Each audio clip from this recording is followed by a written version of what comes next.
Good morning. We start our lecture today. So far, we have covered two of the four forces of nature. The strong force in the processes of fission and fusion. We covered the topic of the electromagnetic force under the interaction of gamma rays with matter. Gamma rays is electromagnetic radiation, but has a very high frequency, hence very high energy. Today, we deal with the third force of nature, which is a weak force in contrast to the strong force. And we'll see that that weak force is displayed in the process of radioactivity, and it's closely associated with the strong force. When one of them exhibits itself, the other also is exhibited. So in that case, we go and share our screen. And let's see if we are sharing our screen here. Let's make sure we are sharing the screen. Share screen. And in that case, in our web page, we go to the chapter on the weak force, and that is in part 3, radioactive transformation theory, the weak force. That's what we are going to cover today. There is a whole chapter, of course, to be covered. And the interesting fact about the weak force is that at any given time, thousands of rays of gamma radiation and X-rays and cosmic radiation is crisscrossing our human body without our feeling it. And we need to all be literate about the effects of radiation because it's part of our environment in general. And in nuclear power production of radiation is produced. So we need to deal with it in the same way as we deal with electricity in terms of controlling its effect on the human body and living creatures in general. The radioactivity was first discovered by a student of New Zealand scientist Niels Ernest Rutherford when he noticed that in a jar that contained simply no other gases other than air, he had some radium stored there. And then he noticed that hydrogen was produced in the jar as well as an isotope of oxygen. And the description that came out for what is happening in that jar is that the isotope of radium-226 is emitting an alpha particle, turning into radon-222, and that alpha particle would interact with nitrogen-14 in the jar. Remember that 70% of the air we breathe is nitrogen, not oxygen. 15% of the air we breathe is only oxygen. And that alpha particle interacting with nitrogen-14 turns the nitrogen-14 into the oxygen-17 isotope of hydrogen, and also a hydrogen atom is produced. If we add those two equations, you'll find that helium-4 and helium-4 act as catalysts. So in the end result, what he would see in the jar is that when you have nitrogen-14 in the jar, he goes and discovers that hydrogen is produced, oxygen is produced, and another gas at room temperature, radon-222, is produced. Radon-222 is a health hazard to all of us humans, so we'll emphasize how we can protect ourselves against it as we go along. What are the processes by which radioactive decay can occur? One of them we covered already, the negative beta decay. When an isotope contains an excess number of neutrons, take, for example, tritium, the isotope of hydrogen tritium, you'll find that it tends to equalize itself or reach stability by emitting a negative beta electron. Negative electron And that negative electron is associated with the release of an anti-neutrino. When that negative electron is emitted, you'll find that the isotope reaches the stability line. So tritium, for instance, the isotope of hydrogen, tritium emits a negative electron and turns into helium-3, the isotope of helium that is stable in that case. On the opposite side of the stability curve of the nuclei that we showed last time, you'll find that when the nuclei have an excess number of protons, they would either emit the antimatter of the electron, the positron, and in that case, they can reach stability line by decreasing the number of protons. Or alternatively, the nucleus grabs an inner shell electron, and as it grabs that inner shell electron, we call this a process of electron capture. We have seen just a few moments ago that radon-226 can emit alpha particles, and that's typical of the heavy elements, the heavy isotopes like uranium-235, uranium-238, plutonium, all emit a whole nucleus of helium, which we call an alpha decay. The processes of radioactivity, either the nuclear reactions in the process of the strong force or the weak force, you'll find that electromagnetic radiation is also emitted. So sometimes gamma rays would be a mode of radioactive decay. When the nucleus of the atom is very unstable, it tries to emit the excess energy that it has stored in it in the form of gamma decay. We mentioned the orbital electron capture as a competitive process to positron decay. Some delayed radiation also were mentioned earlier in that over time, the fission products from fission can emit neutrons, and those neutrons are sluggish neutrons. They take time to be emitted and help us in the control of nuclear reactors. If we only had the prompt neutrons from fission, we would not be able to control nuclear reactions because the fission process and the emission of neutrons is at the microsecond scale, whereas the delayed neutrons are at the millisecond scale. So that allows our electrical engineers to build control systems for nuclear reactors. Isomeric transitions occur when gamma rays are emitted from an excited nucleus to reach stability.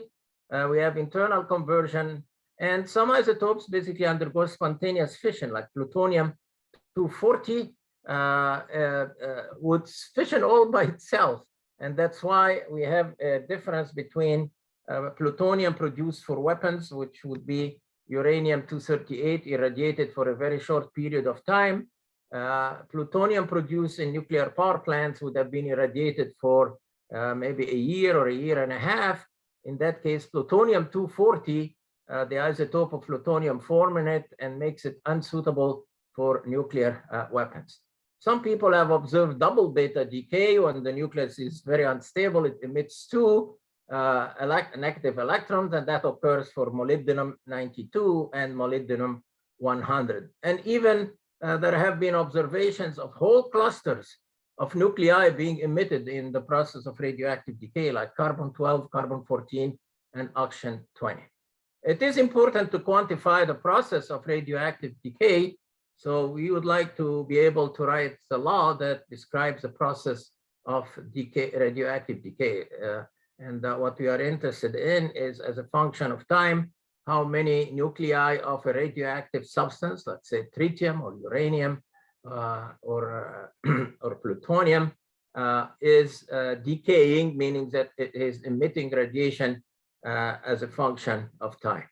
We're going to adopt two approaches for it. One that we are going to call the heuristic approach. Is very simple to think about. And another approach will follow the laws of differential calculus and gives us an exponential law that describes the process of radioactive decay. So let us say that we had initially a certain number of nuclei, n sub 0 of a radioactive substance. How do we get that n sub 0? If we know the mass of the radioactive substance, we use Avogadro's law. G divided into the molecular weight gives me the number of moles, and the number of moles multiplied by Avogadro's number gives me that initial number of the atoms of the radioactive isotope.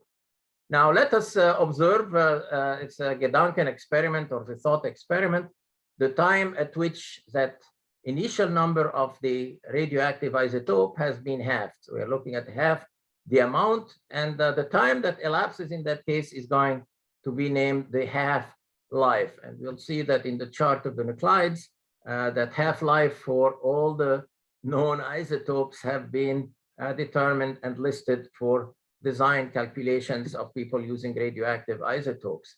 Obviously, if you take another half-life, that initial number n sub 0 that have been divided after one half-life by 2 is divided again by 2. So it becomes n naught divided into 4. After 3 half-lives, it's n naught divided into 8.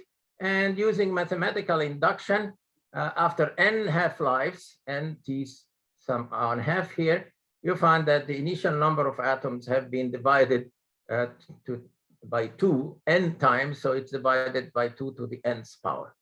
So in that case, it's very simple to deduce that the number of atoms after n half-lives is the initial number n sub 0 multiplied by 1/2 to the nth power, where n, small n, is the number of half-lives. It is not convenient, of course, just to write an equation in terms of the number of half-lives. So let us make a change of variables. The time elapsed over the radioactive decay process that we would be observing, say, under a microscope, T would be equal to the number of half-lives multiplied by the half-life of the isotope. We'll see in a moment that the half-life is a property of the isotope. So each isotope has a different half-life. From there, I can make a change of variables. N from that equation is the time elapsed divided into the half-life. I can take the N, substitute it in that heuristic equation for radioactive decay, and we get now the number of atoms after at any time t as a function of the half-life of the isotope. So it's the initial number. You get it from Avogadro's law, from the mass of the isotope that you have, multiplied into t, 1/2 to the power of t divided into the half-life. Very, very simple law. And the question is, for different isotopes, how to get that half-life. So we backtrack here and look at our links and on the web page and go to the chart of the nuclides. So let's see how we found our way here.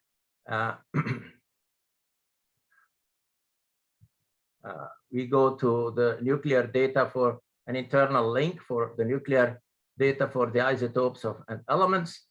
We go to the chart of the nuclides. We like the one from Kerry, South Korea. They maintain it nicely.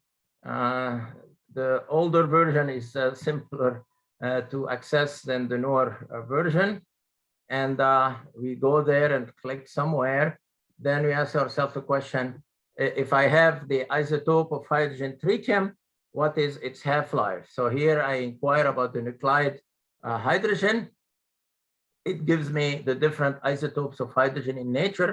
Notice that in nature, we have the 99.98% of the atoms of hydrogen in nature are the isotope H1, meaning that it has just one proton in it. When you add a neutron to it, it becomes deuterium. The deuterium to hydrogen ratio on Earth, because it's different in different parts of the universe, is 600 parts per million. So all the water in the oceans, in the rivers, in the lakes, and our own body contains some of that deuterium. However, we know also about other isotopes of hydrogen where one has an extra neutron beyond deuterium. So it has 2 neutrons and 1 proton. That's what we call H3 or tritium. So 1 H3, if we click the link there, will give me the data about the hydrogen 3 or tritium. Notice that these are isotopes that are naturally occurring. This is an artificial isotope created by humans. It occurs with very, very small quantities, trace quantities in nature from the interaction of neutrons with the deuterium isotope on Earth. So if you go to tritium, you find that in the chart of nuclides, you can get its mass in atomic mass units with an error factor in the measurement. But look here, it tells us that it has a half-life. And the half-life in that case is 12.3 years. And it tells us the mode of radioactive decay, in what way it is radioactive. So every 12.33 years, you'll find that the initial number of the isotope of tritium has decreased by 1/2. So 12.33 years is a half-life. And that's what we can use in the equation to determine that we just derived in a heuristic way to determine the number of atoms at any given time t. It also tells us about the mode of radioactive decay. It says it is beta, and it shows us here what's called the decay diagram of tritium. It gives us a half-life here, 12.33 years, and that mode of radioactive decay moves to the right here. It turns through the balance of the nucleons and the balance of the charge into the stable isotope of helium-3. So this is where we can get all the information about our radioactive isotope. The chart of the nuclides has been developed by people over lifetimes, in fact. Let's see another isotope of interest to us, which is, of course, uranium. So if we go and look at uranium, it gives us the isotopes of uranium that are occurring in nature: uranium-234, uranium-235, uranium-238.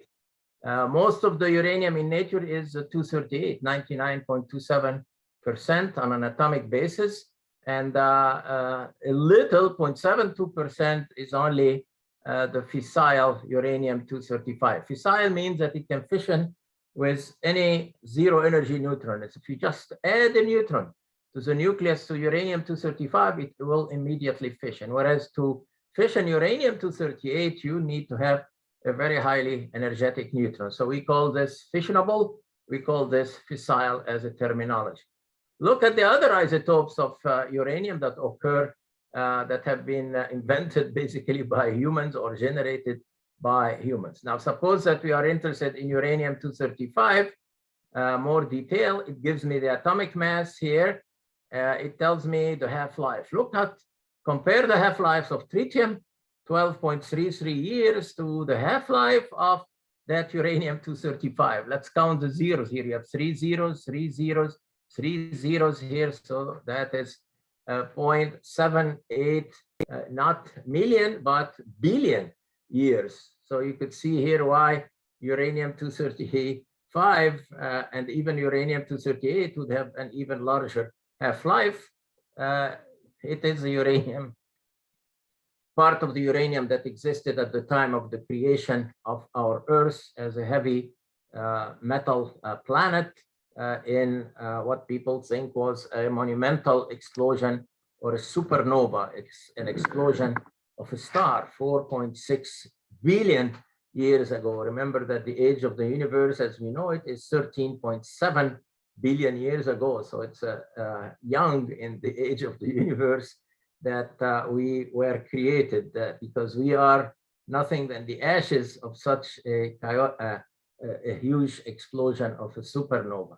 So you could see the difference in the half-life from 12.3 years, that within 1 year, you basically turned 5% of your tritium into the helium-3 stable isotope, whereas uranium would need 0.7 billion years, emitting an alpha particle. Now it shows you here the decay graph. It emits an alpha particle and turns into other isotopes in a chain type of a reaction. So the uranium-235 isotope with 703 million years half-life, or 0.3 billion years half-life, decays to different levels of the isotope thorium-231. But it can occur at different excitation levels of the nucleus. The nucleus is still unstable, so you'll find that those arrows here represent the emission of gamma photons. So that's a gamma photon of an energy of 0.27 million electron volts. You'll find that the nucleus can jump from one excited level to another, to another, to another, until it reaches the stability of the stable isotope at thorium-231. So the half-lives of the different radioactive isotopes can be quite large. It would be of interest for you to try to plot one of them. When you plot it for uranium-235, you cannot see detail unless you use a log type of curve. Whereas for uranium-233, we can plot it, as we'll see, on a linear kind of a curve. All right, so this is the decay information for the different isotopes if we want to adopt our simple equation that we derived for radioactive decay. We go back to the description that we have done so far. Let us go back to the chapter that we are covering, which is radioactive transformation theory, the weak force.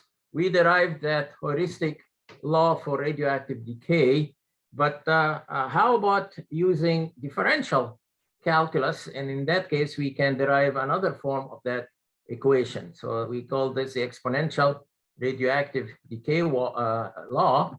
We carry out a thought experiment to derive the equation. That's called the Gedanken experiment in German.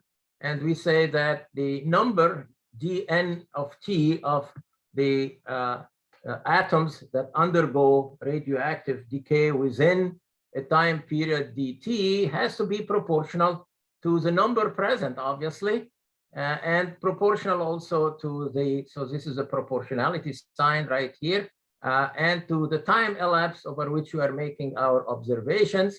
And then we know that it is decaying, so it's decreasing in number, so we have to add that negative sign right there.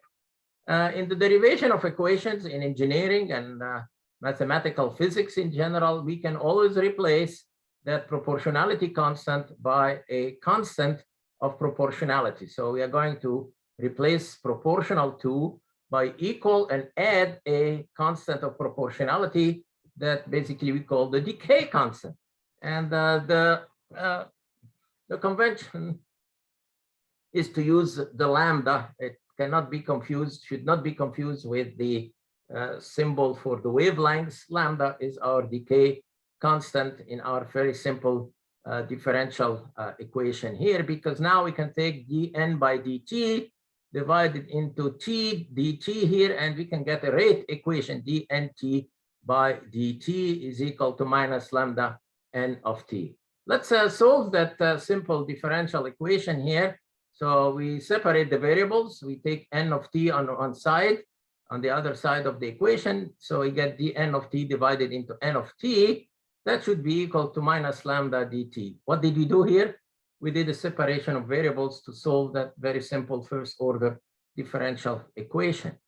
And then once we separate the variables, we integrate both sides. So we add here a symbol for integration. The integral of dt is very simple. If we take the integration from the limit time t equals 0 to any time t or t prime or tau, whatever, it's arbitrary, you'll find that the integral of dx or dt is t. And then you substitute the upper limit minus the lower limit, and what you get in that case is minus lambda t. The integration of the left-hand side is a little more complicated. So we integrate from the number of atoms available at time t equals 0 to the number of atoms at any time t. And the integral of dx over x, as you know from your algebra classes or calculus classes, is the natural logarithm of the n of t. So this is ln here, natural logarithm, n of t from the time n naught, the lower limit, and to the time n of t, the upper limit. I would like you to try to remember what you have been taught in your math classes about integration with the limits, because it's a simple way of not making mistakes. If you start adding constants of integration, the constant of integration are already included when we write the limits for the integration in that case. So the integral of t from 0 to t is t. Well, that's simple. The integral of log n of t from n sub 0 to n sub t is the natural logarithm of the upper limit log n of t minus the natural logarithm of the lower limit minus log n naught, which is the same as the natural logarithm of n of t divided into n sub 0 right here, and that's equal to minus lambda t.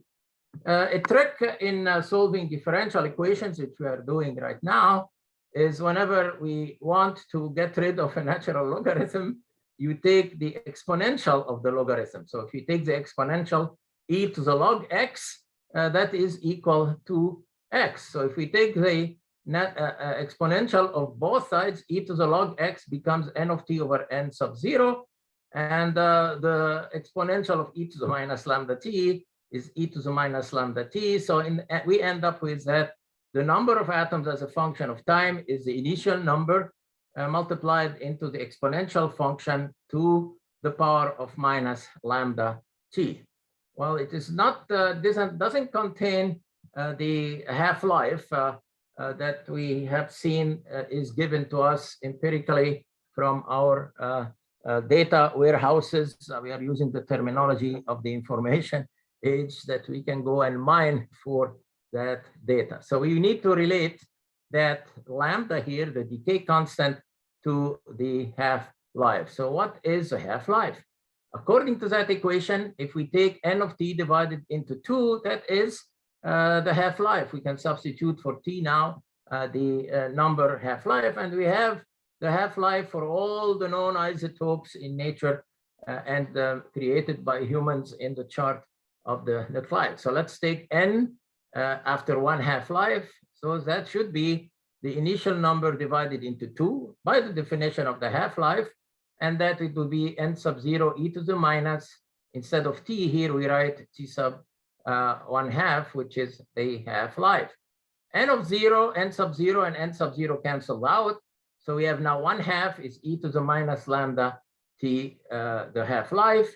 And if we take the log of 1 minus the log of 2, we know that the log of 1 in the logarithmic graph is equal to 0. So I have minus lambda 2 is equal to minus lambda t 1/2, because if we take the log of the exponential, you get back the argument of the exponential, which is minus lambda t 1/2.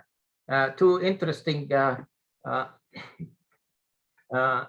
facts from algebra is that when you have a function that has an exponential, if you take its natural logarithm, you get the argument of the exponential.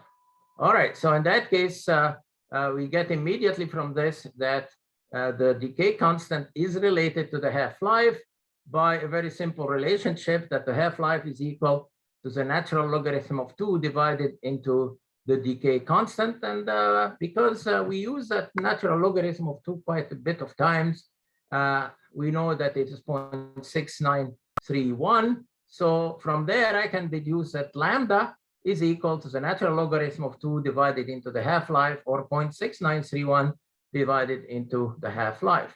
Wonderful. So I can modify now my equation for the radioactive decay as n sub 0 e to the minus the natural logarithm of 2 divided into half-life. Well, somebody can object here. How come there are 2 laws now describing the process of radioactive decay in nature? It cannot be. But in fact, the 2 equations are equivalent to each other. So here I prove to you the equivalence of the 2 forms of the radioactive decay law. Maybe I should give it to you as an assignment. We know already that T is equal to the number of half-lives n multiplied into the half-life. So we can substitute for T in that case, make a change of variable n as a function of n. It becomes n sub 0 e to the minus n, the natural logarithm of 2. And the e to the minus logarithm of 2 here is 1 over, the negative sign gives me 1 over the exponential. And n log of 2 can be written as log 2 to the nth power. Log 2 to the nth power itself is n, and it becomes 1 over 2 to the power of n. Oh, you could see that the 2 laws are equivalent to each other. And in fact, we can use either one of those 2 laws in calculations, design calculations, or study calculations in terms of radioactivity. Either the law that takes into account the number of half-lives, n, or the decay law here that is described in terms of the half-life. And usually this second form of the equation that we derive today, the natural logarithm of 2 divided into the half-life, is used because the half-life is the parameter for all radioactive substances that have been measured for us, and I have shown you how to access it in the table of the nuclides. Practically, you'll find that if you take 7 half-lives, you'll find that you are left with about 1/100th of the initial number of atoms according to that law, the heuristic law. And we can say that after 1 half-life, the fraction remaining is 1/2. After 2 half-lives, it's 1/4. After 3 half-lives, it's 1/8. And at 7 half-lives, it's 1/100th. And after 10 half-lives, you are left with 1/1000th of the initial substance that you have started with. Other than the half-life, in the quantitative description of radioactive decay, we can write an expression for what we call the mean lifetime. The mean lifetime comes from mathematics again. The expected value, the mathematical expectation, or the mean, they're all synonymous terms here. The mean half-life is basically the average value, or the first moment, time to the power of 1 over the distribution. So we can think about the process as a probability density function. And in fact, radioactivity is a random type of a process. So it can be described with a dn of t divided by the integral of dn of t. And if you carry on the integral here, you'll find that eventually the half-life is 1 over lambda. I'm not going to go through the detail here, but in essence, we can write another form of the law of radioactive decay, that n of t is equal to n naught e to the minus t, the elapsed time divided into the half-life. Notice that always in mathematics, the argument of an exponential have no units. It's unitless. So if you take the time here in seconds, the tau should be in seconds. If you take the tau in years, the time that you are looking at here, it would be also in years. From there, we can describe the decay curves, all the elements that we are interested in. For instance, here, we mentioned tritium that turns into the isotope helium-3 so hydrogen basically turns into helium, a transmutation with a 12.33 half-life. And if we take the n of t divided into the n sub 0, that should be equal to that exponential. And we can plot that exponential function. You can write a routine here or a procedure. This is written in Fortran, NC Fortran, American Nuclear Standard Institute Fortran. And this is the graph that we get for the isotope of hydrogen, the tritium isotope. At time t equals 0, 1 half-life, you'll find that the n of t over n naught is equal to 1, obviously. And at 1 half-life, that would be 12.3 years. Here, you'll find that you are left with about 0.95. So within 1 year, you would be using 5% of your tritium would decay into helium-3. That has a very interesting implications for students in our class interested in arms limitations or safeguards. It's a whole field of the engineering. You'll see that thermonuclear devices are powered with tritium, and you lose 5% of it per year into helium-3. So you have to continuously produce tritium for use in thermonuclear devices, the megaton level of nuclear devices. Nobody is controlling tritium yet, but if we control the production of tritium, we can eliminate the megaton level of nuclear devices, and then we can work very hard on eliminating the kiloton levels that come in from just fission.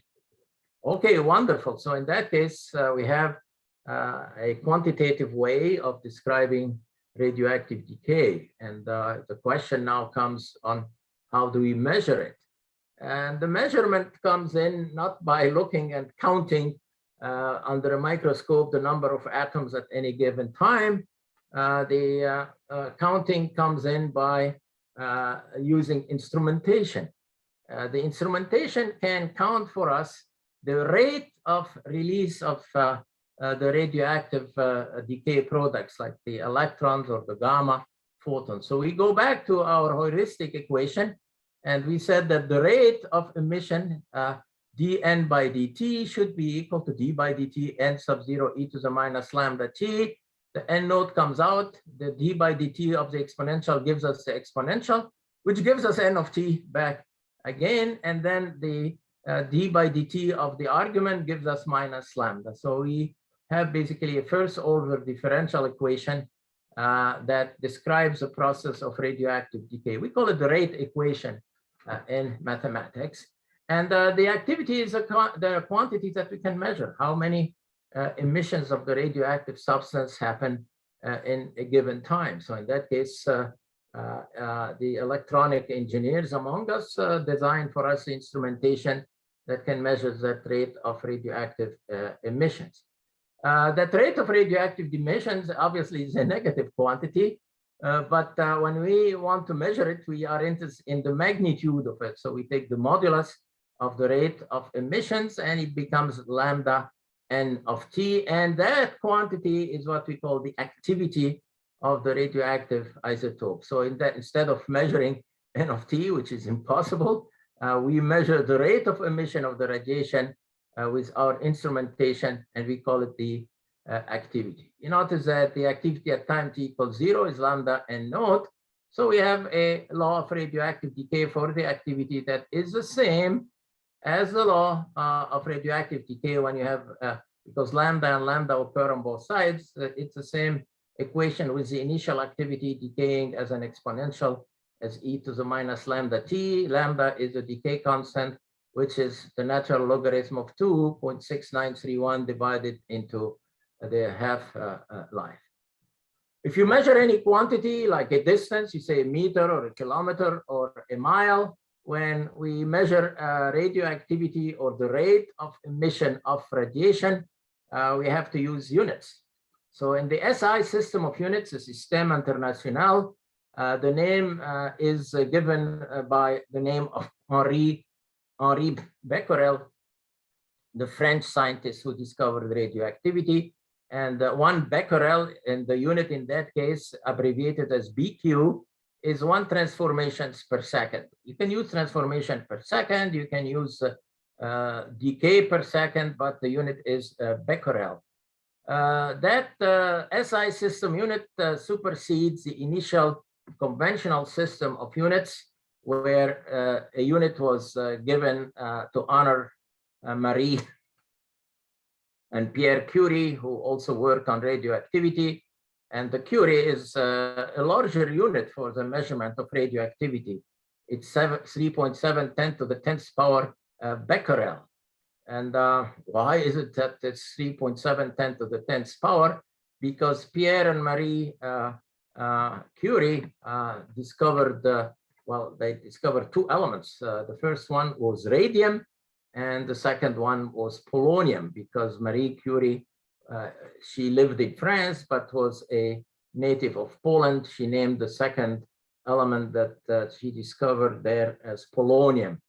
Well, going back to radium that they also discovered, if you take 1 gram of the isotope of radium, radium-226 isotope, and you calculate its activity, you find that it is 3.710 to the 10th transformations per second, which is 3.710 to the 10th becquerel. So this is the transformation factor from units of becquerel to Curie when we study or analyze radioactivity in general. Now, why am I giving you the 2 units? Because even though it is advocated that you use the SI system, which would be the becquerel unit, still in the literature, people tend to stick to the Curie limit. They're used interchangeably. So we need to know as engineers and scientists both units and know how they relate to each other. I might give you an assignment where you calculate the activity of that radium-226 isotope, and you'll find that it is indeed 3.7 10 to the 10th transformation per second, or becquerels in general. Sometimes in the application of the science of radioactivity, we like the activity per unit mass. We call it specific activity, and we like to measure the activity per unit volume, and we call this the activity density. So for the specific activity, it's a Curie per gram and the becquerel per gram specific activity. If it's per unit volume, if you are dealing with liquids, you'll find that the specific activity in Curies is 1 Curie per liter. 1 liter is 1,000 centimeter cube, and the becquerel per cubic centimeter is used for the activity density. How do we determine the half-life? In that case, what we do is that we take the radioactive substance, let's say tritium, in our case here, measure its radioactivity, plot as a function of time the natural logarithm of A of t over A naught. You'll find that this takes the shape of a straight line. If you measure the slope of the line m here, that's lambda. Oh, but what is lambda? Lambda is the natural logarithm of 2 divided into points into the half-life. So you can determine the half-life for a substance that have a single radioactive isotope. We can produce radioactive isotopes either in nuclear reactors, research reactors. We can produce them in particle accelerators, and they also can be produced in nuclear devices. So the way that this is done is described here, but I'll try maybe to come back to it later on. Let's take an example of the production of these radioactive isotopes. For instance, in industry, when you want to study maybe in mechanical engineering, how the sleeves of the cylinder in an engine are being worn out, you may like to use the isotope manganese 56. So you place the manganese 55 into a nuclear reactor, a research reactor, you irradiate it with neutrons, you produce manganese 56, you incorporate it into the alloy that you are using for the sleeves of the cylinder in your engine. The manganese 56 decays into an electron and an anti-neutrino. So you can calculate the activity after 5 hours, and as it decays rapidly, you can calculate the time that it takes to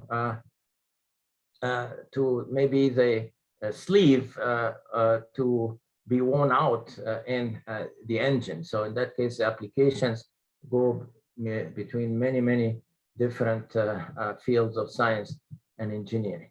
The applications can be listed here. This is a tentative way of showing you that as an engineer, at some time in your career, you find yourself maybe using, even in everyday life, we are using radioactive isotopes without our being aware of it. For instance, americium-238 is used in smoke detectors and fire detection equipments. It emits an alpha particle, and it's used in smoke detectors for homes and businesses.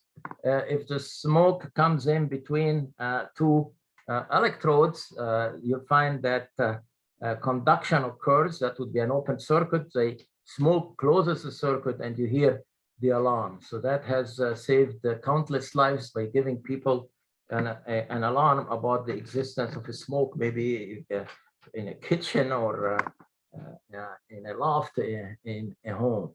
It's also used for measuring the level of toxic lead in dried paint samples, and very importantly in oil wells logging, because it produces neutrons, and you can tell with the use of americium-241 whether the layer of a geological layer contains a hydrocarbon or not. The hydrocarbon in that case would be your natural gas or your petroleum. Just go over the list for the fun of it. I'll take a few that are of interest to us. Carbon-14 Well, carbon-14 is an isotope of carbon that is produced from cosmic radiation. And cosmic radiation is irradiating the Earth from all the way around us almost uniformly. It comes from all the rest of the universe.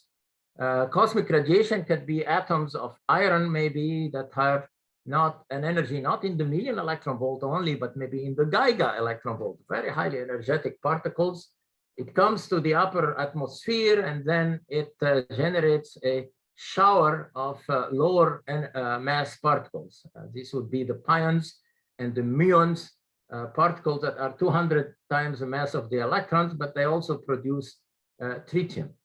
And as humans and animals and plants, we all incorporate carbon in our body when we are alive. Sugar is carbohydrate, right? Sugar contains the carbon. So in that case, all of us, as we are alive, our body contains carbon 14. When we die, there is no more carbon 14 produced into a dead creature.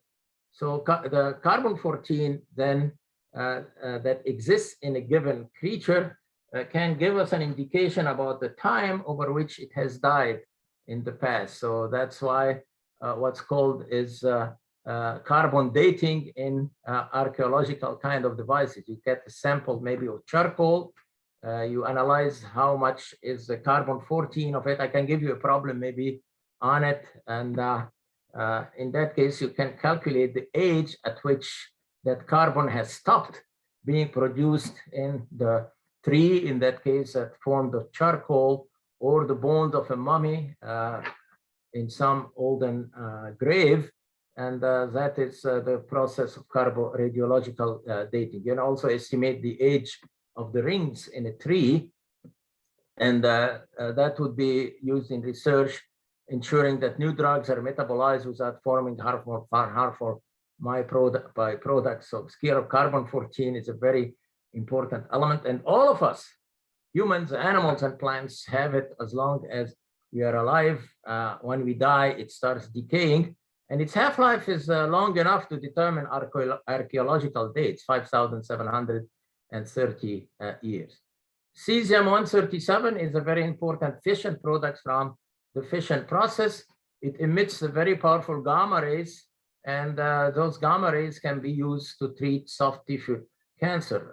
Cobalt-60 also is another isotope that produces very powerful gamma rays. We can use its gamma rays to cure cancer. The gamma radiation would kill the cancers in the human body. Both of them are sources of gamma rays in an industrial process that kills bacteria and fungi in foods that we want to treat against bacteria, and preserve food preservation by radiation is a very important industry that we may like to cover it later on. Iodine-137 is an interesting isotope of iodine. It's used in the curing of thyroid cancer. Some people get thyroid cancer, nodules in the thyroid gland, and iodine is a chemical that seeks the thyroid. So if you inject people with iodine, it seeks the thyroid gland. And if it is radioactive iodine here, you could see iodine-123, for instance, it can destroy those nodules by the radiation that it emits. So it's used in nuclear medicine. You notice its half-life is very short, 13.2 hours. So after a few hours, the isotope has decayed into another stable form. We come to plutonium-238, and that would be used in one of a dedicated chapter for this. Plutonium-238 has a half-life of 87 years, and it emits very powerful alpha particles, in that case, helium nuclei. Those helium nuclei carry energy, so they lose that energy into heat. And then NASA has discovered that using plutonium-238 in its heat into its space probes to other planets, can be used to produce electricity. So that's one of the isotopes that we can use to produce power at a small scale, not the power of the megawatts like for nuclear reactors, but in the power of the range of kilowatts or watts for space applications. You'll find its alpha emission is used as a heat source and through thermionic conversion as an electric source in deep space probes and crafts. In fact, the probes that are now on Mars right now are using plutonium-238. We talked about plutonium-239. Now it has a much longer half-life than obviously plutonium-238. That is fuel for future breeder reactors, as we'll cover it in detail. And it's also used in nuclear weapon devices. Radium-226 is an interesting isotope. It is the daughter nuclides in the decay chain. We'll talk about decay chains today of uranium-238.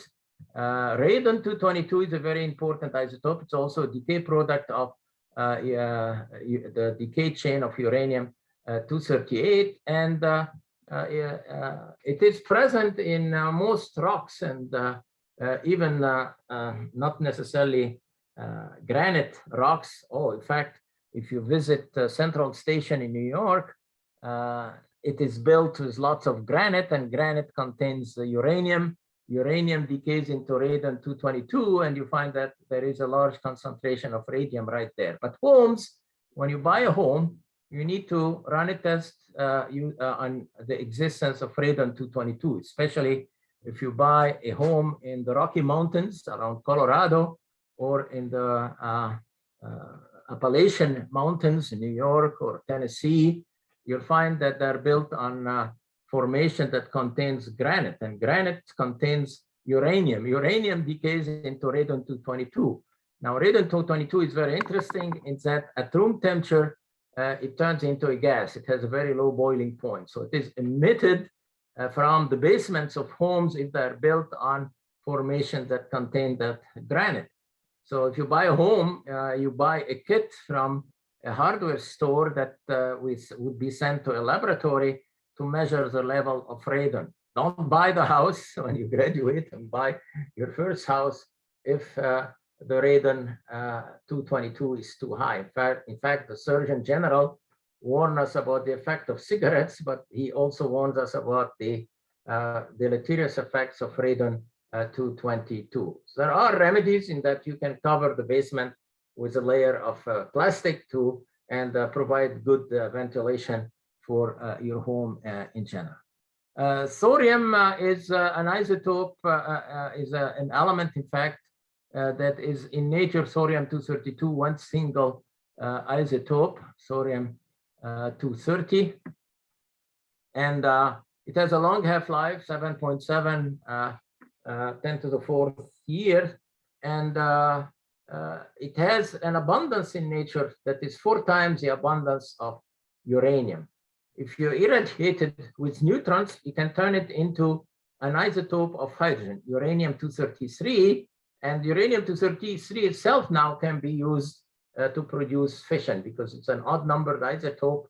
It can fission very easily. So in the future economy, if we emphasize the use of thorium, we have basically an unlimited energy supply because here it is 4 times more abundant in nature than uranium, thorium-230, and the process is called the process of breeding. Tritium, we have mentioned tritium already. It's used in life science and drug metabolism. If you see an exit sign at an airplane or a movie theater, it cannot be powered with electricity because in the case of a disaster, like maybe in an airplane or a movie theater, you don't have electricity. So the electrical exit signs use tritium as a way of providing power for self-luminous aircraft and commercial exit signs. The liquid crystal display that you are using right now on your computer, or maybe on your watch or on your phone, use a tiny amount of tritium to excite the phosphors, particularly the one that give you the red color. So all of them are using a small amount of tritium in our electronic device. Then we come to uranium-235 and uranium-238, and that would be the emphasis of the rest of our class. Radioactivity is part of nature, and some people are afraid of course, about radioactivity, but in the same way that electricity can kill us, radioactivity can kill us, but we know how to control both of them. I suggested that then in our body, we're already carbon-14 as a radioactive substance. So all of us are radioactive to a certain degree. We also have potassium in our body. Potassium is a radioactive isotope that has a half-life of 0.9 billion years. So all the potassium 40 that exists in our body is going to stay there for the rest of our lifetime. It occurs at 0.01% in natural potassium, and potassium is important for biological processes.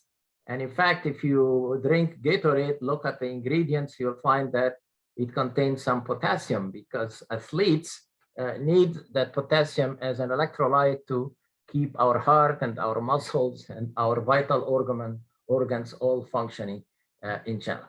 You'll be astonished to learn, of course, that radioactivity is ubiquitous. It's all over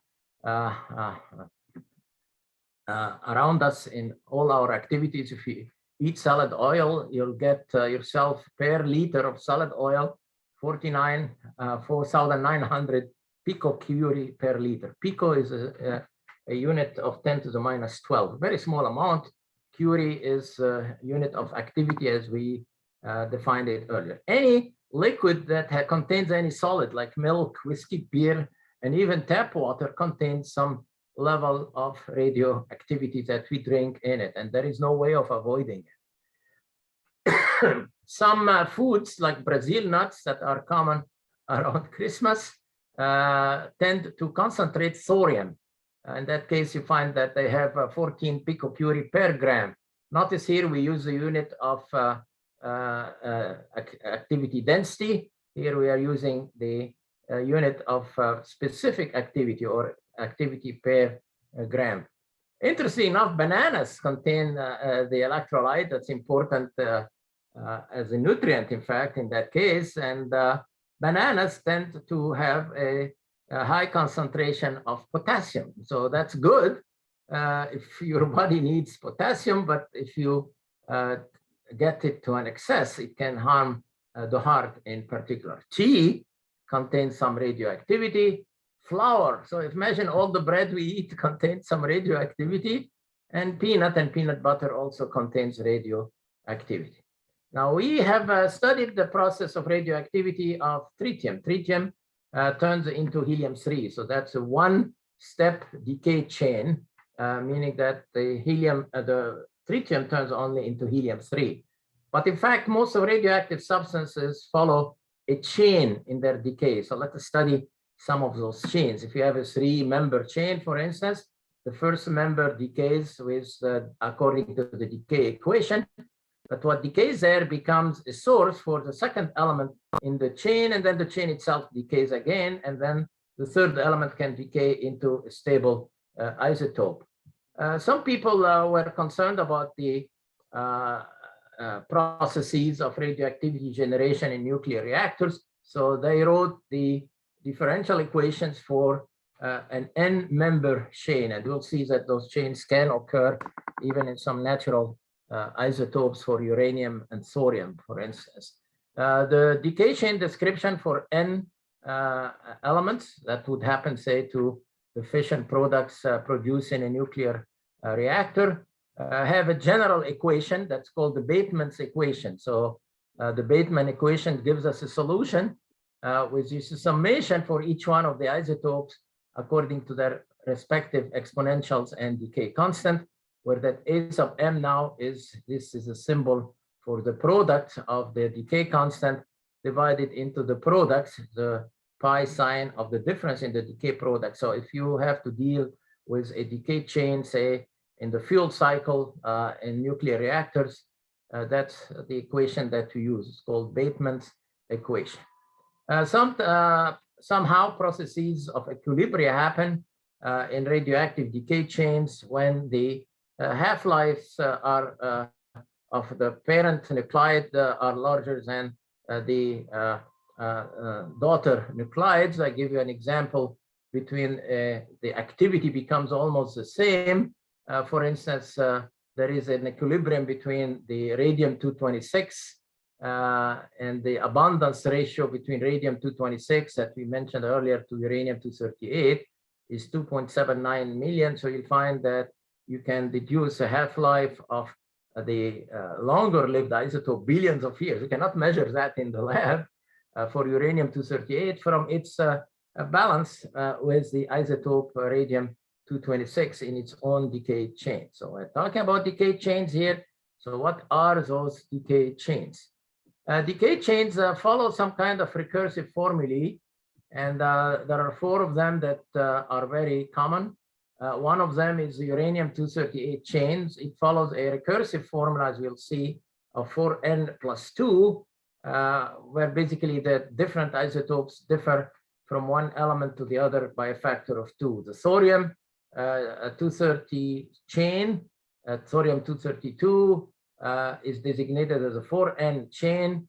The uranium-235 also has its own chain. We call it the actinium chain. And the one is, these are natural chains, but humans have created one that we call the Neptunium-237 artificial chain. It follows the recursive formula 4n plus 1. There are many other, we'll come back to those chains in a moment, but other naturally occurring isotopes in small abundances is tritium, as I suggested, carbon-14 and potassium-40. Both carbon-14 and potassium-40 are part of our human body. And eventually the tritium becomes helium-3, the potassium-40 becomes argon-40 or calcium-40. But in nature, you find a whole list here like rubidium-87, indium-115 of radioactive isotopes that occur in nature, including uranium, the uranium isotopes 234, 235, and 238. Now let us take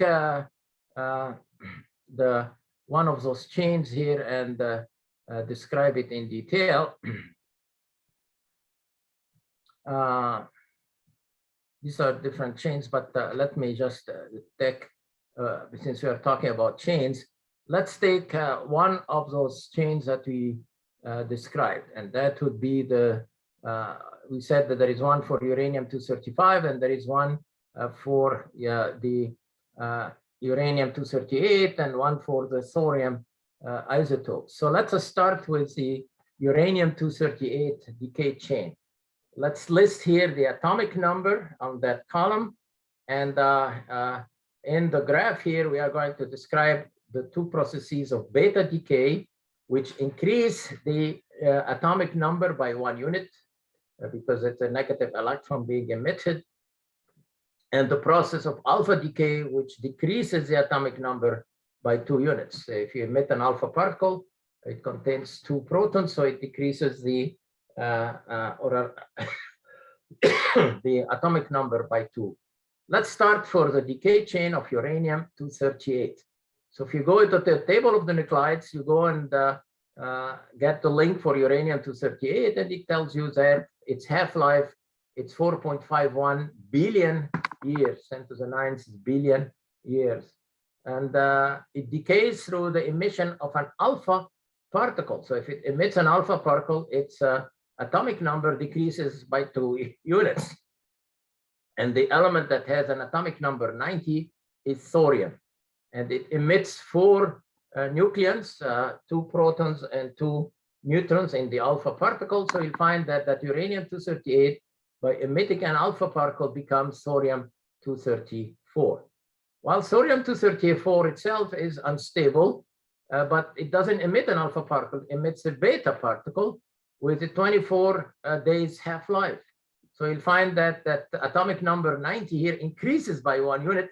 It becomes protoactinium-234.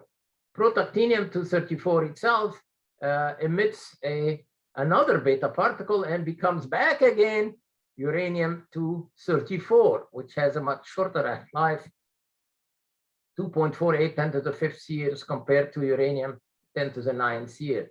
The interesting thing is that uranium-234 in nature is a product of that decay of that uranium-238, but it has a much lower abundance because, of course, its half-life is shorter, so it's decaying very rapidly, emitting an alpha particle to thorium-230. The protactinium-238 can have also an isomeric state. That M means isomeric state. It's a particle that has high energy, so it can emit here a negative electron and basically go to the ground state of protactinium-234, and that again would decay into uranium-234. Uranium-234 decays into thorium-230, and 230 decays through an alpha particle emission to radium-226. That's a radium-226 that we mentioned as 1 gram of it being the definition of the unit of the Curie. And as I suggested, if you have any uranium-238, maybe in the basement of a home containing granite in the Appalachian Mountains or the Rocky Mountains, you end up with that radium-226. So let's see what that radium-226 behaves. It emits an alpha particle, so 226 becomes 222, and the atomic number decreases by 2 and turns into radon-222. Radon is a noble gas, and it is, interesting enough, as I said, gaseous at room temperature. So if your home is built on a deposit containing granite, and granite contains uranium, you'll end up now having a gas being emitted.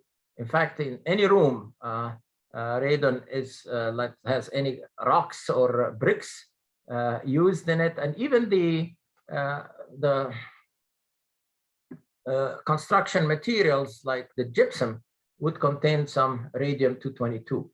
Now, the concern about radium-222 is how it decays into. It's a noble gas, so it doesn't interact chemically like helium or neon. But it emits radiation, and alpha particle becomes polonium-218. Polonium-218 emits an alpha particle, becomes lead-204. And we have here what's called the branching, in that polonium-218 can decay into astatine-218, and the lead-214 can decay into bismuth-214. Bismuth-214 becomes polonium-214, which decays into lead-210, and the bismuth-224 decays into thallium-210, that also decays into lead-210. So if you have a home that has radon-222 here in its basement, you'll end up also with some lead-210, and with that polonium-210 coming from lead-210 decaying into bismuth-210 into polonium-210. If it goes in the direction of mercury-206 here, lead-210 becoming mercury-206, it becomes thallium-206, and both the polonium-210 and the thallium-206 turned into lead-206. And it doesn't decay anymore, it stops there. So the interesting thing in nature is that our uranium-238 first eventually is going to become the stable lead-206. But in the process, it emits that radon-222, which can result in polonium-210 and lead-210, very short half-life isotopes. And if you look at the equation of radioactivity, it has the half-life in the denominator. So an isotope that has a short half-life emits lots of radiation and lots of energy per unit time. Now, radon-222 is gaseous. So if we inhale it into our lungs, it eventually becomes 210 and polonium-210 and lead-210. And these are very powerful alpha emitters. You could see here it emits an alpha particle. This emits an alpha particle. And if it is deposited in the lung tissue, it can cause lots of damage. It can cause cancer. And this means that people who smoke cigarettes would have smoke, which is particulate matter from the tobacco smoke, deposit itself in their lungs. It generates a radon-222 that turns into polonium-210 and lead-210. And in addition to the risk of getting cancer from the benzoapyrene, which is the chemical that causes cancer in the tobacco smoke, they have also another risk from radioactivity from the radon-222, the polonium-210, and the lead-210 that would be in the particulate matter or the smoke deposited in their lungs. So if you have you are a smoker, please think it over back again. That's uranium-238 chain. I might give you as an assignment to look at the another decay chain. We said that thorium is 4 times more abundant than uranium in the Earth's crust, and it is an alternative to uranium that would have a much longer half-life, longer life if we adopt it for power generation in our future. Thorium-232 decays through an alpha emission to radium-226, to actinium-228, beta particle emission, thorium-228, that becomes radium-224. Oh, then that radium-224 now becomes another isotope of radon, radon-220. So we would assume here, if thorium is 4 times more abundant than uranium, that most of the radon that we are talking about is radon-220, not radon-226. That very quickly decays into polonium-216, into lead-212, bismuth-212, polonium-210, and or thallium-208, and then ends up with a stable, another stable isotope of lead. So our uranium and our thorium are turning into lead. So some of the lead that we use is basically has been initially maybe thorium-232 or uranium-238. And we have a recursive formula that describes all the elements of that chain. We call it the 4N radioactive transformation series. Uranium-235, which is 0.72% of uranium, follows a similar chain to thorium-231, protactinium-231, thorium-227, radium-223. Oh, in that case, it produces radon-219. But uranium-235 is 0.72% of uranium, so it has less of an effect than the radon-226. In the end, though, you'll find that that chain also ends with another stable isotope of lead. So lead-206, lead-208 for thorium, lead-207 for the uranium-235. There's another radioactive decay chain. Now this one starts with neptunium. Neptunium is an isotope that is produced when we irradiate uranium-238 with fast neutrons. So it is being produced in our nuclear power plants right now. It has a 2.2 million years half-life. It turns into protactinium-233. It decays into uranium-233. Now that is not a naturally occurring chain. This is a chain, an artificial chain created by humans. That uranium-233 becomes thorium-229. And you'd expect maybe that we'll end up with an isotope of lead. Not so. It ends up with an isotope of bismuth, bismuth-209. So this is the artificial neptunium radioactive decay chain, the one that is created by humans in general. All right, so this gives us quite a good detail here about the process of radioactivity. Let's go back and look in more detail about of the different decay chains for different isotopes that occur in nature. The most common one, obviously, is a negative beta decay. You can go to the chart of the nuclides and explore the process of natural beta decay. One process that is not mentioned in textbooks in general, that people are not aware of maybe, is the process by which neutrons decay. The fascinating thing is that when neutrons are part of the nuclei, like maybe the calcium in our body or the nitrogen or the oxygen, when neutrons are bound in nuclei, they are stable. They remain as neutrons. But if neutrons are freed from the nuclei in a nuclear reactor, for instance, or a particle accelerator, they are unstable. And guess what? They have a half-life of 10.4 hours. So this is a decay graph for neutrons. So neutrons are radioactive if they are free. Now, why is it so? Well, if you can explain it, you can win yourself a Nobel Prize. When neutrons are bound, they're stable. When they're free, they're radioactive. And what do they turn into? A neutron turns into a proton plus a negative electron, and negative electrons are associated with an antineutrino. And in fact, you can find a decay graph for them. Neutrons are radioactive when they are free. All right, so that's an important, interesting piece of information. We did mention tritium, and that is a decay graph for tritium. Tritium is an interesting isotope because it is a pure beta emitter. It does not emit gamma radiation. It emits only gamma electrons, and with the half-life that we mentioned as 12.33 years, that's a decay graph for tritium. It turns into helium-3. So an interesting use for tritium, as I said, is in the use of watches, luminous watches, in all the LCD displays of computers that you use, or the phone screens. All of them use tritium.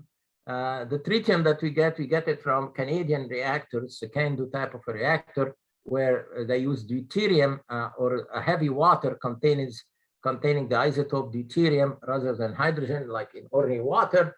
And the deuteron absorbs a neutron, becomes tritium, and the Canadians separate the tritium and sell it to the production of liquid crystal displays in our computers and our phones and our watches and so on.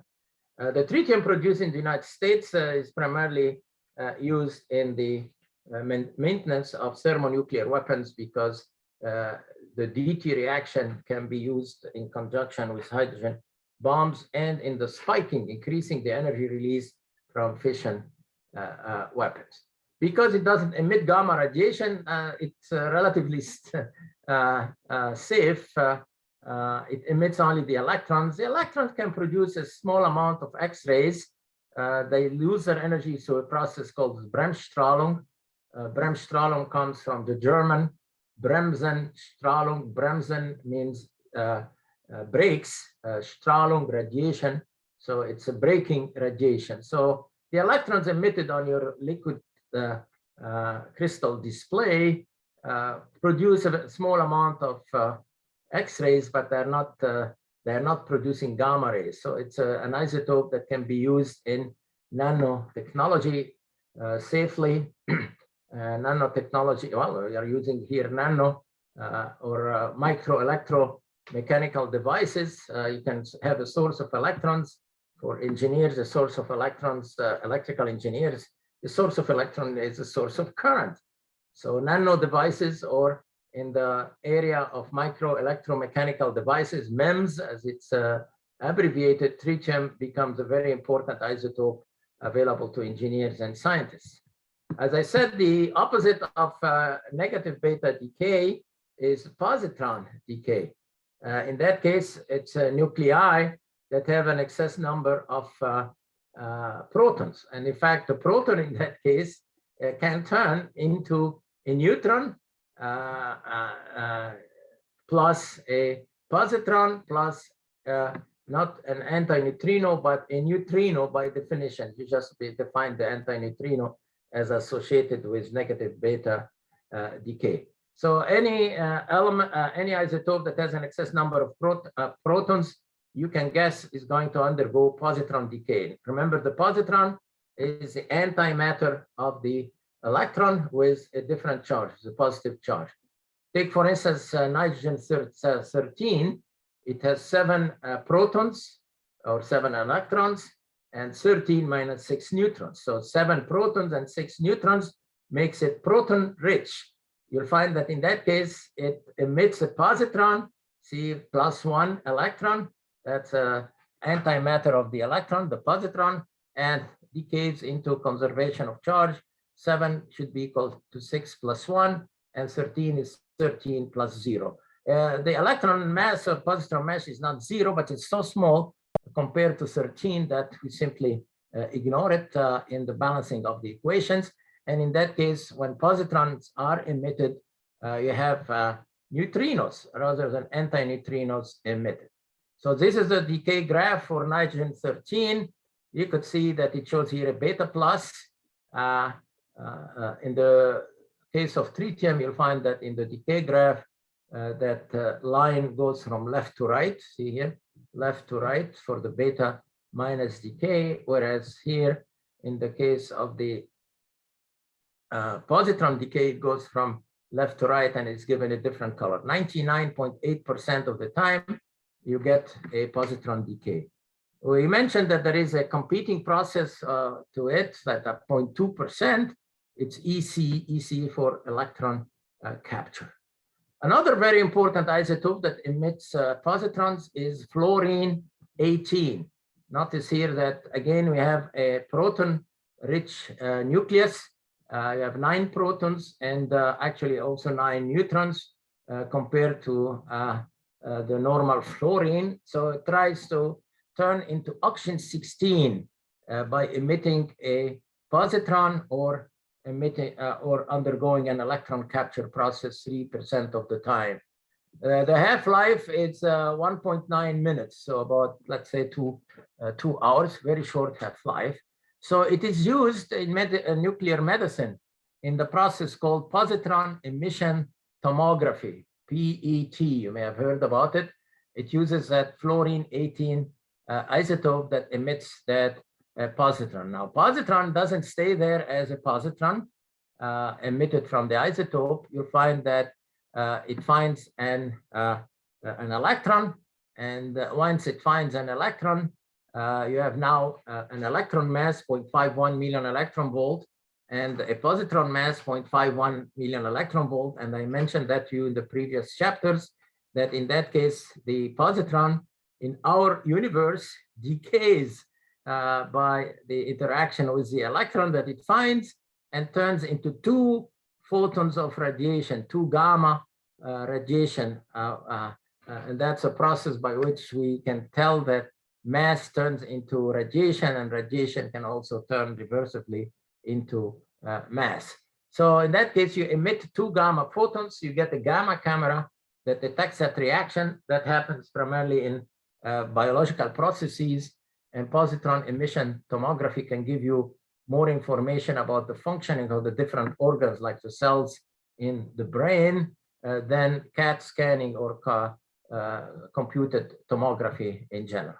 So you could see here that radioisotopes have uses in industry. They have great potential in uses in nuclear medicine in our future. As I suggested, some isotopes that are rich in protons would undergo the process of electron capture. So one proton in that case would combine itself with a negative electron. Oh, 1 minus 1 is 0. Oh, in that case, it turns into a neutron. And the neutron is associated with the emission of a neutrino. So you find that in that case, that can happen only if there is an excess in the mass. And that happens into beryllium-7 as an example. It has a 53 half-life. That's a decay diagram. And you could see here that it does not undergo a beta minus decay, positron decay. It prefers to grab an inner electron. And in that case, 4 minus 1 reduces the number of protons to 3. It turns into lithium-7, and a neutrino is emitted in that case. And you get basically 2 competing electron capture process. One of them would lead to an excited level of the lithium-7, and a gamma photon is emitted in that case. So what you see there in that process is that the beryllium-7 turned into lithium-7, an antineutrino is emitted, an electron is disappearing, and the gamma photon is also emitted. That happens only when the energy exceeds, available energy exceeds 1.02 million electron volts, or 2 electron masses. Double beta decay have been observed in some elements like molybdenum 92, and molybdenum 100. Alpha decay have been mentioned already. Some interesting fact that is not known to many people is what happens to plutonium-239 if you produce it in fission reactors and then not use it. Well, if you leave it stored in a underground in used nuclear fuel, it emits an alpha particle, and guess what? It turns from 94 minus 2 is 92. It turns into, of all elements, uranium-235. Polonium-210 also decays emitting an alpha particle 100% of the time. So when you emit an alpha particle, the atomic number decreases by 2 and the mass number decreases by 4. So it turns into lead-206, like we have shown in the decay diagram of uranium. This is a very highly energetic alpha particle that is emitted. And in that case, as I suggested, it can cause cancer for cigarette smokers. We have another process that's called isomeric transitions, in that the nucleus is at a highly excited state, like technetium-99m. This is used in nuclear medicine in the study of bones in general. That technetium-99m turns into technetium-99, and it simply emits a gamma photon. It doesn't generate particles with a half-life of 6.1 hours. So this is different than the technetium-99 beta decay, which has a very short half-life. So what you see in the lab is primarily the one where you get the isomeric transition, whereas this one takes that's a different process there when you have the technetium-99 with 2.1 10 to the 5th year emitting a negative beta particle.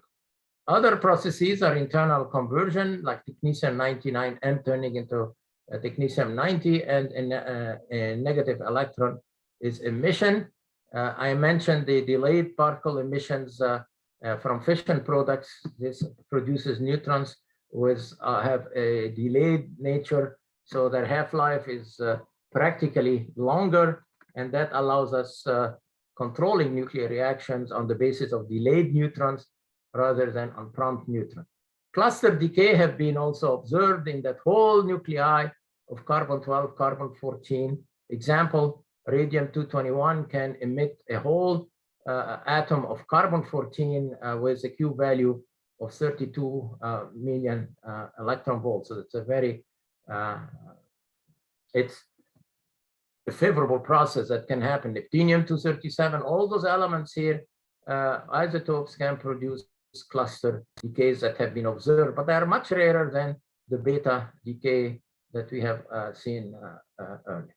So in essence, this is what we want to know about radioactivity in general, and we have to supplement it by this idea of the detection of radiation. We cannot say, oh, we define units for radioactivity and not have ways of measuring them. So what I would like to cover in the remaining time is the topic of how to detect this nuclear radiation. So let me find the chapter here that deal with this. It should be on the detection of gamma rays. Here the chapter is gamma and X-ray detection. I suggested that the unit of activity is the Curie and the conventional system of units, and the unit of activity now, or the rate of emission of radiation, is the becquerel in the SI system of unit. And I suggested that this is what we can measure. So in that case, we use electronic components that we call the detectors.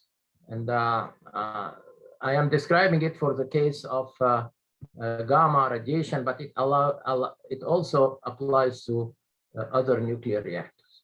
And a detector basically is an instrument. It's a vacuum tube. Let me show you the detector geometry first and then go back to how it functions. So the Geiger-Miller tube would be a tube, basically.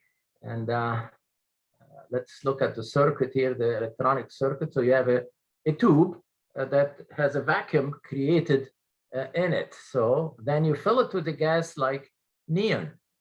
And you apply a potential on an electrode in the center of the tube. And then you ground the surface of the tube itself. Now, nothing happens in that case until some gamma radiation starts affecting the Geiger tube.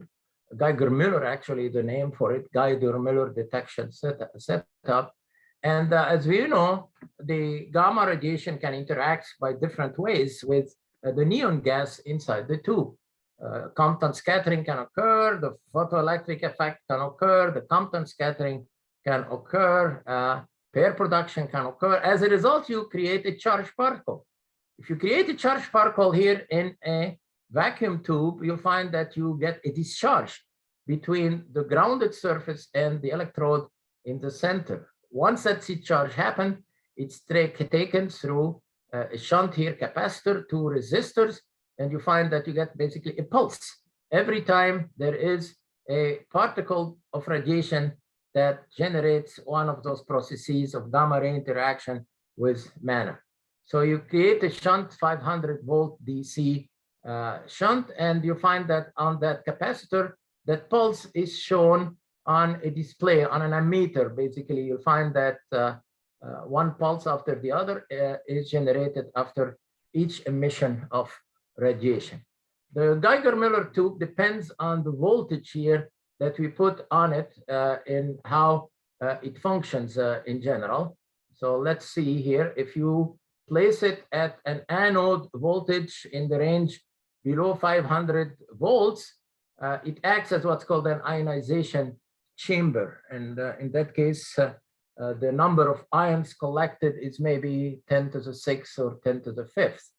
If you increase the voltage in that tube from, say, 500 to 1000 voltage, you get what's called a proportional counter. So you'll find that the ions collected some kind of go as a straight line as a function of the voltage. If you operate at the voltage range of 1000 volts, it is designated as a Geiger-Miller tube. You have some almost like a large number of ions collected, say 10 to the 8th here, ions per pulse of radiation. Now, if you increase the voltage, basically you get a continuous discharge and it doesn't function anymore. So for a Geiger-Miller tube, the voltage is 1000 volts. For an ionization chamber, its voltage is only in the 1000, that's 10 to the 3rd. The ions collected are much smaller with a smaller voltage. So you can operate that Geiger-Miller tube basically under different kind of ranges. These are pictures of actual Geiger-Miller tubes. If you are meeting in a class, I would have passed around one of those. These were used during the Second World War in fallout shelters.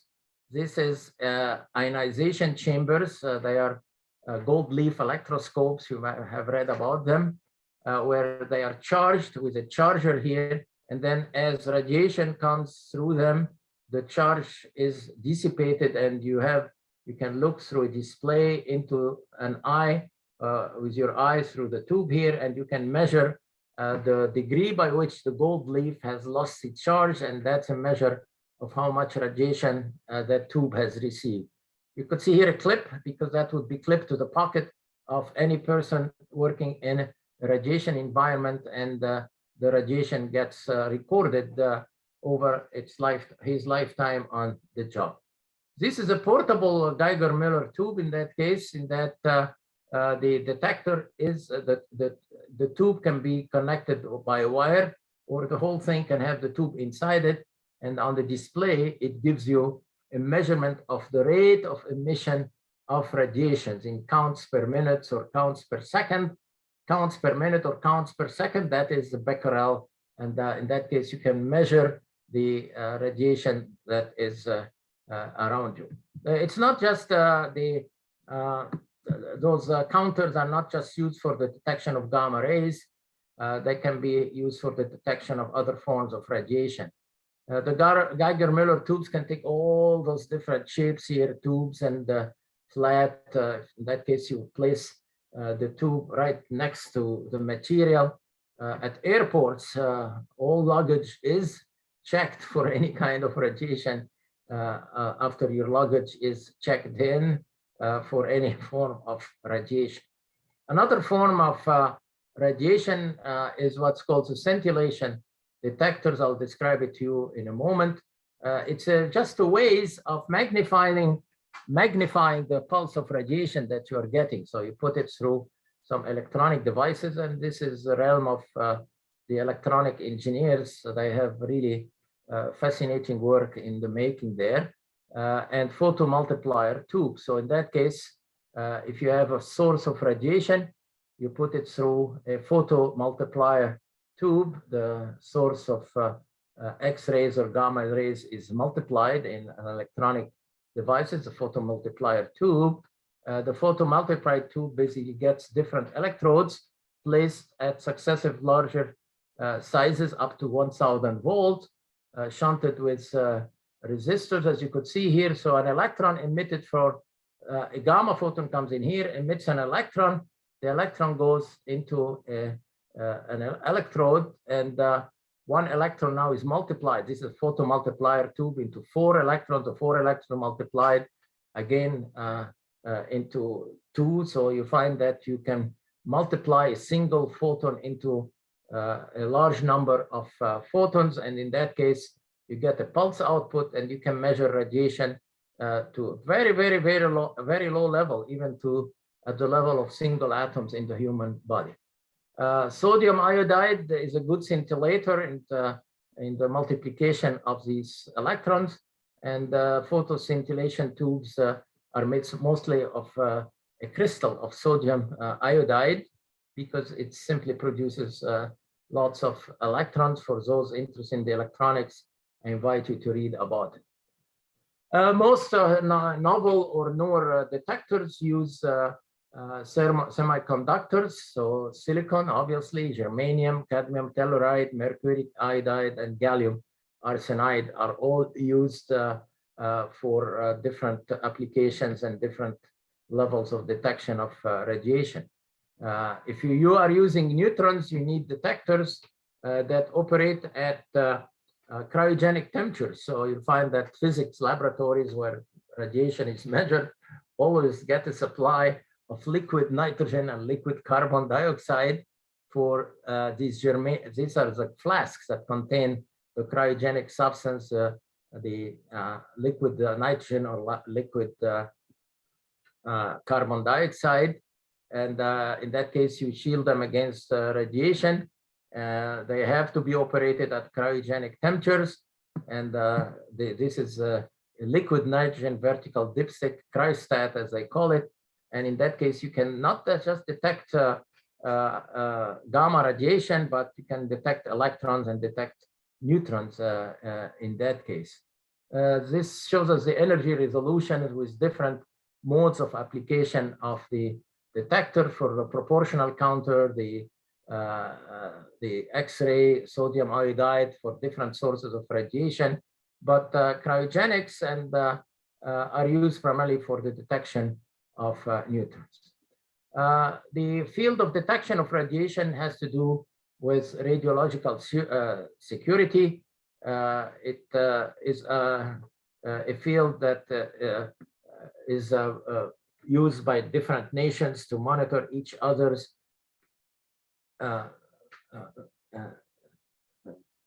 application of the non-proliferation treaty. So you get the International Atomic Energy Agency, for instance. We have some students from our class who are employed by the International Atomic Energy Agency in Vienna, in Austria.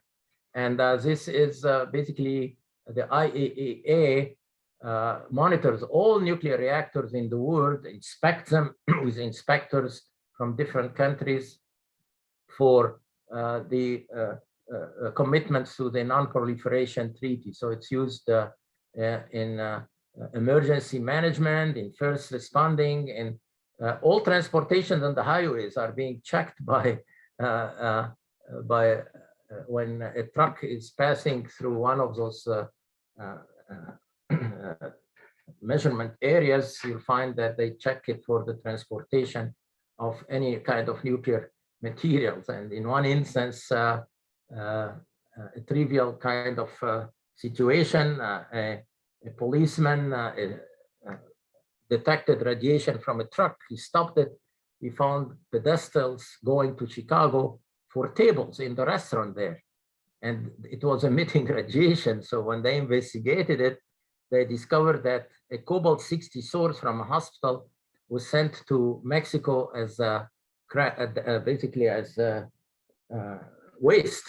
It was melted as cobalt-60 because it looks metallic with steel, turned into pedestals for tables. And imagine people sitting in Chicago, if that was not discovered, getting radiation from the table itself. So in transportations on the highways, radiation is being monitored, and on border security, obviously, it is also monitored. I've shown you some of the detectors for Second World War, the era.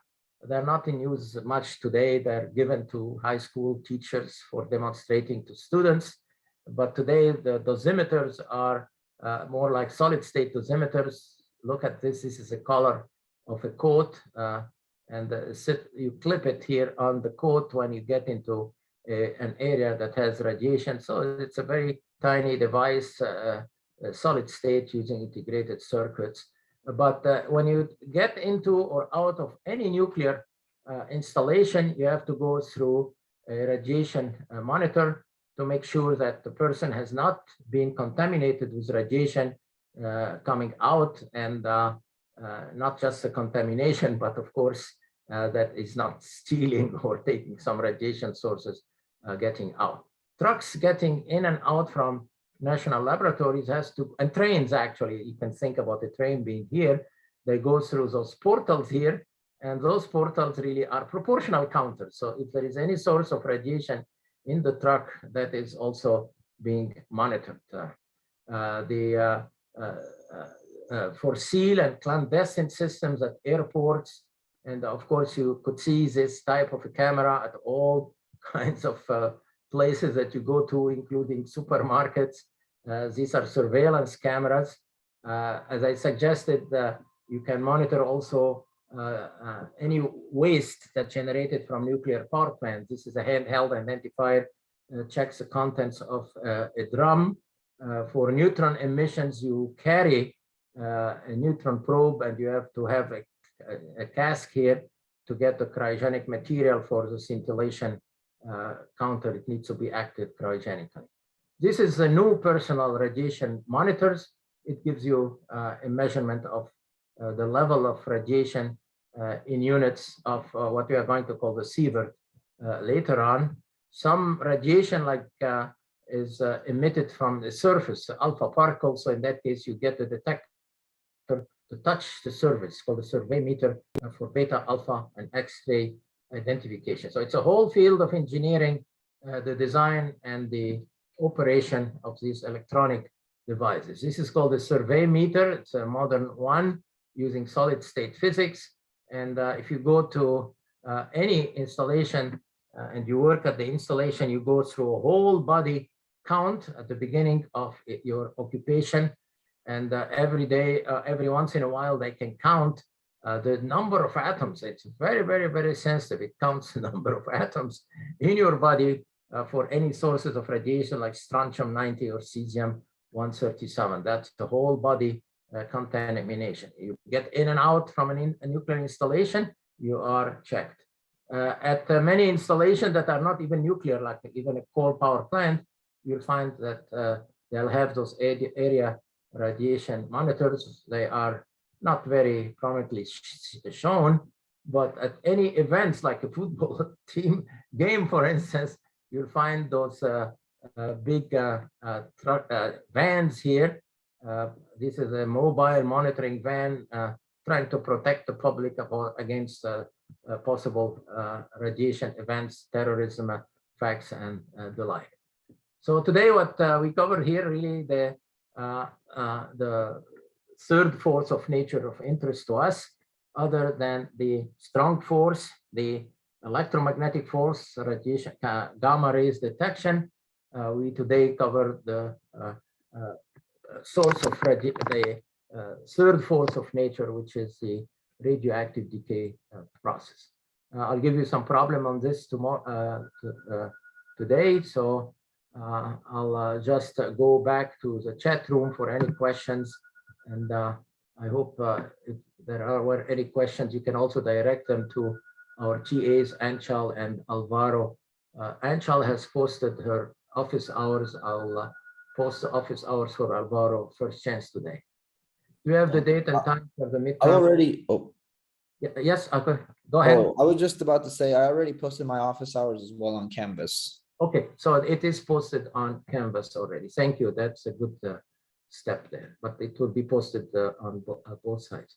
I will set up the date and time for the midterm exams. I was waiting until we cover some material or we can have substantial interesting questions. Today, when we work on the material related to radiation, then you can have some quantitative questions, and I'll post that hopefully today or tomorrow. It takes me one day to program the sites, as you have probably noticed there. Thank you, Mr. Zhang.